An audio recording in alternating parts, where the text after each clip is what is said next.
right. Should we maybe, as this is the first episode that's actually going to go up on the YouTubes, consider a description of our characters? And I would very much like to start with Reese. And please add any cosmetic modifications that he's planning on printing in the next 24 hours. All right. Reese is a Isoki, which is a rat folk in the Starfinder universe. Thank you very much. They are a hardy bunch, pretty much looking like that image. Scroungers in the main. They are downtrodden as a species, kind of. Obviously, being rat folk, they are not exactly the most rich people, but we make do with a lot of things. And Reese is no exception. He's a bounty hunter, meaning he's got the scars to show for it. He's a bit of a scrounger as well, so engineering. He has a lot of extra pouches and parts on him at all times. Typically, he has a fairly large rifle and a holstered gun as well, a needler for taking down prey that needs to be captured alive.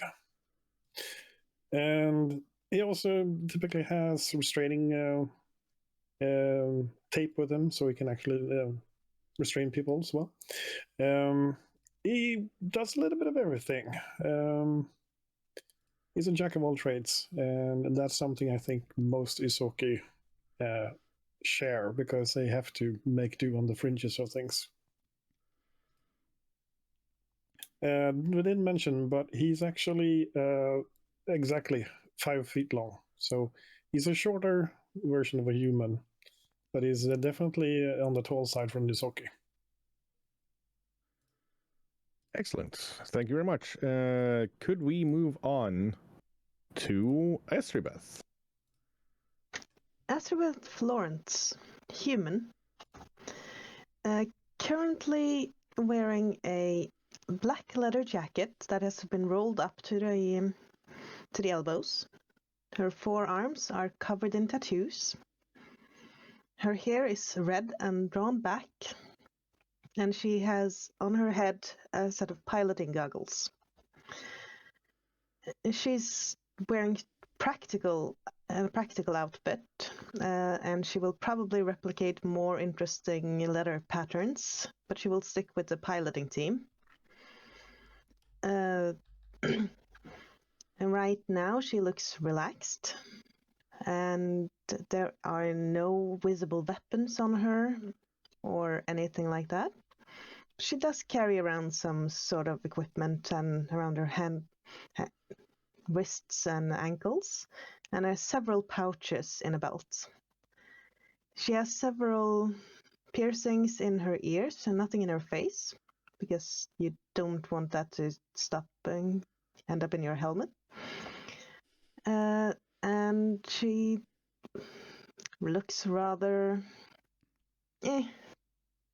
She has a constant look of disdain on her face, because why bother anyway? Normally you will see her with a long laser rifle on her back, carrying a few guns. And she is looking most happy with herself when she's sitting in a piloting chair and flying something a bit too fast. She's in her late 20s, looks a bit rough, looks like she's been out a winter night before. She's kind of small for a human, no more than 160, 65-ish, and walks around like she owns the place. Excellent. Speaking of walking around like they own the place, we will take it over to Odd. Aha. Arndt is an android. He is designated as a medical unit. He's approximately 6'1", 6'2" ish, something like that. Designed to be strong and able to project a certain presence without being unduly intimidating in most circumstances.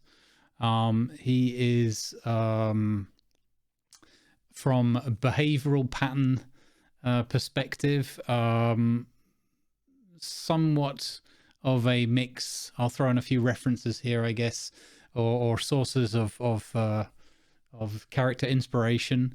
Think of some kind of strange mix with a few miscalculations in, somewhere between HAL 9000, Data from Star Trek, The Next Generation, Bender, and probably the one or the other thing in there too. His protocols are such, as I said, that he is designated as medical staff, with a sort of culture and ambassadorial subset of routines in there too, enabling him to adapt fairly well to circumstances, regardless of which other species he runs into. One of the things that's somewhat problematic for Arnd is that a certain amount of his processing capabilities or capacity is constantly spent trying to calculate and correct what he perceives to be damage to some of his algorithms regarding an inability to as all AI or Android have, to recollect events and information from around the time of the gap or similar such events. And there's a strange quirk in the system that whilst he utilizes some of his capacity to work on those things, the irony is that he doesn't really share this too readily, but a lot of that information just comes back to him as redacted, meaning he believes he has to, well, he's miscalculated, dropped a 1 somewhere, whatever an AI might think of those things. But he's overall trying to fit in and be supportive and make sure that those around him that seem to be appreciating his support and presence are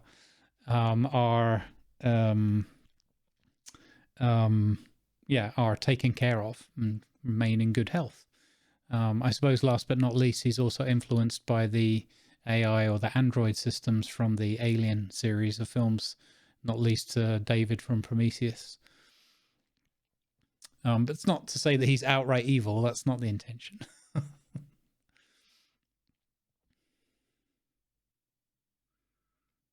Right, let us go over to Mr. Kimu.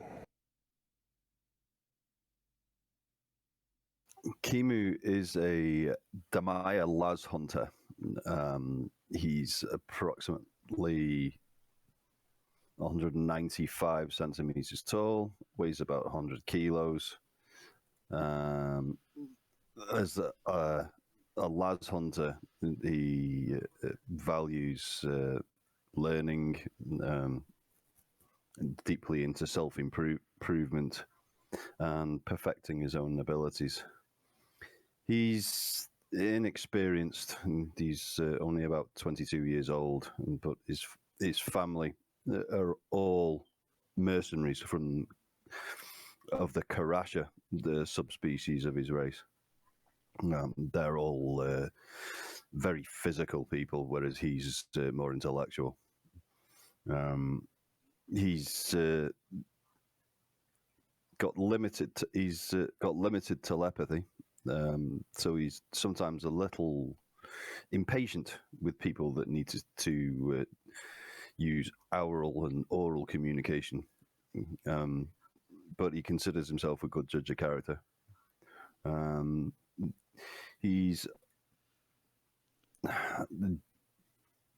Damaya are often considered to be physically attractive to other humanoids, apart from possibly our friends the stag. And he's a technomancer, so he's familiar with the intersection of magic and technology, and it uses that mostly in combat, although he's also trained in small arms and melee weapons. He's mostly considered that he's mostly concerned with science and technology. So he is the science officer and partly responsible for engineering with Reese.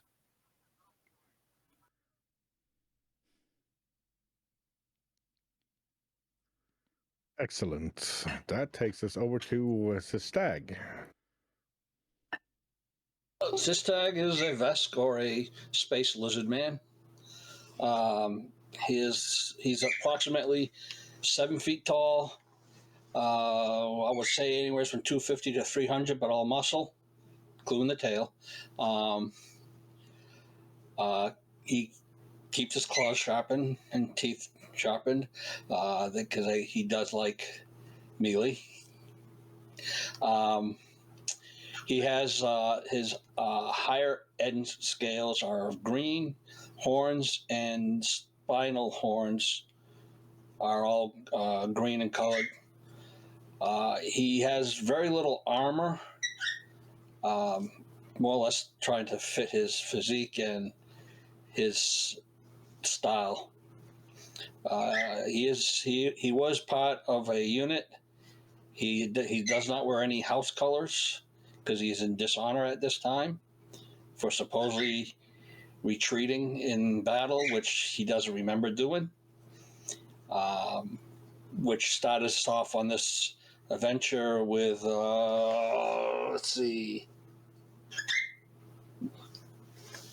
Marana de Alici, I believe was her name. Marana Dalisi, yes. I forget what she's part of. Was it Spacefarers? The Starfinder Society. Starfinder. Yeah. Trying to find information about why we were sent out, more or less trying to find information on what's been happening in the area, like where the liner disappeared, which was where my unit was on, being transport. So we head off. He carries a artillery laser. I think that's what it is. Indeed. Yeah, an artillery laser. Several grenades strapped around him. Ice carbine on the back. Longsword. And I don't know, is it a gauntlet, the solar brand? Yeah, it's an energy gauntlet, so he can. Yeah, it just looks like a big heavy gauntlet until he activates it and gets the kind of plasma laser punchy field. Yeah, so he does like his range, but he likes to get up and close too. He is intimidated. Most races are intimidated by any Vesk walking around, just because we are warlike. We were close to conquering the world until something else happened and we all joined forces. So right now he's more or less to himself because he's definitely out of place with this group because he's being part of a full squad. And which now he's been dishonored, so he can't even show his colors, his house colors. And I was a lance corporal, but right now I am nothing. Very well. The last one in the room of a race not described is Yasmin. She's a Shirin, who are intelligent space insects, more or less known especially for their very fine eyesight. They have the fly eyes, octagonal type thing. Can't remember the fancy English name for it. And at the moment, she's happily munching on some tree bark and zoning out, it looks like.